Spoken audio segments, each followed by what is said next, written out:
Anda kembali di Kabar Siang pemirsa, mulai hari ini sekolah di DKI Jakarta melakukan pembelajaran tatap muka secara terbatas dengan kapasitas mencapai 100% di tengah merebaknya varian Omikron. Kebijakan dimulainya pembelajaran tatap muka itu menuai pro dan kontra para orang tua.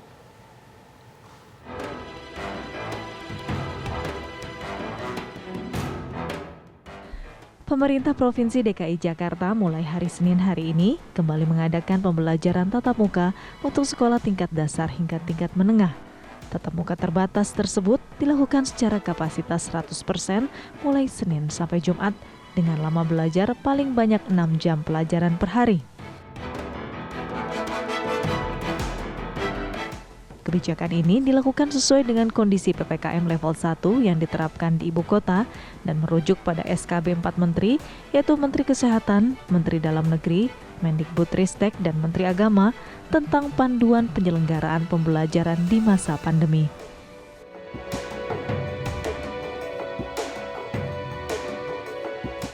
PTM terbatas juga dilakukan dengan sejumlah ketentuan, diantaranya capaian vaksinasi dosis kedua pada pendidik dan tenaga kependidikan di atas 80%. Peserta didik yang belum dapat mengikuti PTM terbatas di sekolah lantaran pertimbangan orang tua dapat memberikan keterangan kepada pihak sekolah dan akan tetap memperbolehkan layanan pembelajaran secara daring serta tetap mendapatkan hak penilaian. Kalau saya prinsipnya setuju, karena anak saya kan sekarang kelas 6 SD ya, sudah banyak waktu yang terbuang, dan juga di rumah kan memang kebanyakan main ya, jadi nggak optimal belajarnya. Lagi pula kan anak saya juga sudah vaksin yang kedua, insya Allah kalau yang prokes dan semuanya juga menjaga kebersihan, insya Allah aman. Masalah tatap muka saya setuju, karena anak saya kan SMA. Anak saya SMA, kalau di rumah aja kita nggak tahu kemampuan dia itu gimana. Apalagi anak saya IPA jurusannya, kan dia perlu praktek, kan perlu apa. Lah kalau di rumah aja, bagaimana dia bisa maju gitu kan, bagaimana dia bisa ke jenjang nanti mau kuliah, mau gimana, sedangkan praktek apa dia aja nggak pernah. Kalau saya sih nggak setuju. Kenapa, Bu? Karena kan kebetulan anak saya belum vaksin juga. Terus kan banyak virus-virus baru ya sekarang ya. Saya takut lah, namanya juga anak kecil kan suka keserang sakit kayak gitu. Jadi saya takut was-was, jadi saya nggak setuju. Enggak. Kenapa, Bu? Karena anak saya belum divaksin. Terus kayaknya kalau untuk sekarang lebih bagus online deh kayaknya. Kenapa yang lebih bagus online? Karena corona masih kayak gini sih, Mas. Di dalam aturan baru pembelajaran tatap muka terbatas, sekolah menghentikan sementara PTM terbatas selama 5 hari pada rombongan belajar yang terdapat kasus COVID-19 dan pembelajaran dilaksanakan kembali secara daring. Dari Jakarta, tim TV One mengabarkan.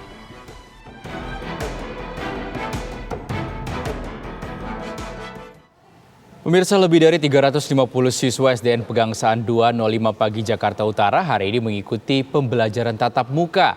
Pihak sekolah memberlakukan protokol kesehatan ketat selama 6 jam proses belajar mengajar berlangsung. Kami berada di SDN Pegangsaan 205 Pagi dan kami akan memantau langsung serta wawancara dengan kepala sekolah mengenai protokol kesehatan untuk kegiatan hari ini. Halo, selamat pagi, Bu. Selamat pagi, Mas. Bu Jarmah, ini kan hari ini mulai 100% peserta didik yang mengikuti kegiatan belajar mengajar. Mungkin protokol kesehatannya bisa diterangkan pada kami. Ya, protokol kesehatannya itu seperti biasa. Anak-anak mulai dari masuk pintu gerbang, mencuci tangan, kemudian mereka mengecek suhu, kemudian biasa memberikan salam kepada Bapak dan Ibu guru, kemudian naik ke atas dengan secara tertib, di atas ditunggu oleh guru mencatat hasil pengecekan suhu. Setelah itu masuk ke dalam kelas sudah ditata rapi juga, dijaga protokol kesehatannya dengan berjarak setiap murid setiap satu meja, satu bangku itu satu murid. Satu bangku satu murid begitu ya. Berarti sudah ada pembatasan pun di dalam kelas, Bu.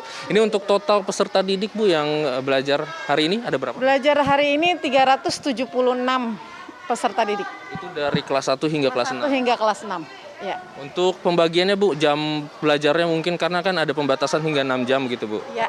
Untuk kelas 1 sampai dengan kelas 3 kami menggunakan 5 jam pelajaran. kelas 4 sampai dengan kelas 6 kita menggunakan 6 jam pelajaran. Ya. Pelajaran begitu ya. Dengan diselingi 10 menit istirahat, tapi tidak keluar. Istirahatnya tetap di dalam kelas, mungkin mereka minum atau ice breaking, kemudian lanjut belajar. Bu, dari salah satu syarat SKB itu kan ada vaksinasi untuk pengajar, Bu ya. Itu sampai 80%. Untuk sekolah ini, Bu, udah berapa persen, Bu? Untuk pendidik dan tenaga kependidikan kami sudah 100%. Ya, betul. Kalau untuk peserta didik 90%. Iya. Artinya untuk yang umur 6 hingga 11 tahun pun sudah divaksin hampir seluruhnya begitu? Hampir seluruhnya sudah. Baik, terima kasih Bu Jarma atas keterangannya. Ya, pemirsa, kami juga akan bertanya ini kepada salah satu peserta didik di sini yang sedang belajar olahraga. Kami coba tanya dulu. Halo, Dek. Dengan siapa? Nama Aji Mas Harimurti, Pak. Panggilannya Aji. Nah, Aji, ini hari ini kan sudah mulai belajar lagi bareng-bareng teman-teman. Ini seneng nggak? Senang? Seneng ya? Ya.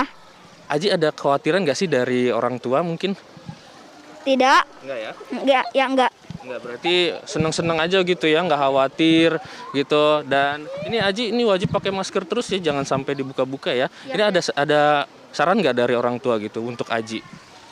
Ada saran, nggak boleh teman kalau minjem pensil jangan mau dikasih. Oh gitu ya? Nggak boleh bersentuhan gitu ya sama teman-temannya ya? Nggak boleh. Nah, satu lagi, ini Aji kalau pulang nanti dijemput nggak sama mama? Dijemput? Dijemput. Ya. Berarti nggak boleh main-main di luar sekolah sama teman-teman ya, langsung pulang begitu ya Aji ya? Ya, harus langsung pulang. Baik, Aji makasih ya. Ya, sama-sama. Ya pemirsa, itu tadi keterangan salah satu peserta didik, di mana memang mereka ini dilarang untuk berkontak langsung dengan temannya, jadi harus tetap menjaga jarak dan juga menjaga protokol kesehatan. Dari Jakarta, Hijul Akbar, Firdaus, TV One mengabarkan.